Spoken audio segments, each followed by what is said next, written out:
Most founders think their company runs on goals, but when you look closer, most of those goals are just numbers on a page. They measure outcomes, not really ownership. They track activity, but they don't really track alignment. And they tell you what happened, but they don't tell you why it happened. Hi, I'm James, and you're listening to Leadership in 5, and this is episode 3 in our Execution That Scales series. And last time we talked about why the right meeting isn't a break from the work, it is the work. I'm not talking about the weekly staff meetings or another project update. I mean the one-on-one conversations, the KeyneLink progress meetings, where a manager and an employee, they slow down long enough to talk about what's working, what's not working, and what needs clarity next. Because understanding doesn't happen through systems, it happens through true dialogue. And once that dialogue does create that understanding, well, the next question becomes, how do we measure what matters without losing the meaning? And that's where most companies tend to drift. They think they're measuring what matters, but most of their metrics are lagging indicators, things that show up after the fact. Revenue, customer retention, project completion, all of those are important, of course, but they're all in the past. They're all reactive. They tell you how you did, not how you're doing right now. By the time those numbers change, it's too late to course correct if you need to. And that's why so many performance conversations sound more like a post-mortem instead of a progress meeting. KPIs were designed to measure results, not the actions and the progress. They're snapshots of outcomes, not signals of the right actions or even the right attitudes. And when you only measure what's already happened, you miss the opportunity to learn from what's happening right now and why.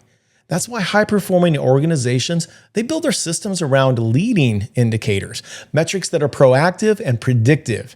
They measure the things that cause the outcomes, not just the outcomes themselves. With my clients, I use a system called KeyneLink, and inside of that are calibrated goals. They blend leading and lagging indicators into one clear rhythm. They live inside a performance agreement, which is a living document that connects purpose and behavior with accountability. And it turns measurement into a shared language between the employee and that person's leader. Calibrated goals answer 3 questions that KPIs never do. Number 1, does this goal align with our company's initiatives? In other words, the priorities that define our success right now.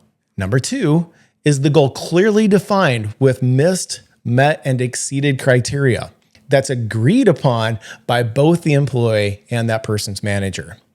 And number 3, how we will track progress. Are we on pace, behind, or ahead? And how will we know before it's too late to adjust? See, that's what turns a metric into actual ownership. Because when leaders talk about goals this way, not just reviewing them, but actually calibrating them, they practice what I call proactive accountability. It's the shift from waiting to reacting, to engaging, and even anticipating. It's accountability that happens in real time through conversation, not just in hindsight through reports. Proactive accountability means you don't wait for failure to learn. You notice and catch the drift before it becomes damage. You catch confusion before it becomes conflict. And you recognize progress before it becomes burnout. That's the difference between a KPI and a calibrated goal. KPIs measure the past. Calibrated goals, they create the future. So if you want execution that scales, stop managing by what's already happened and start leading by what's happening right now and by what could happen next. Because when people understand why their goals matter and how they'll know they're succeeding, accountability stops feeling like pressure and it starts feeling like pride. So here's your reflection today. Which of your company's goals would make more sense if they were connected to a person instead of a spreadsheet?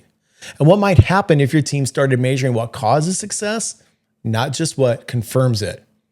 That's what we're thinking about today.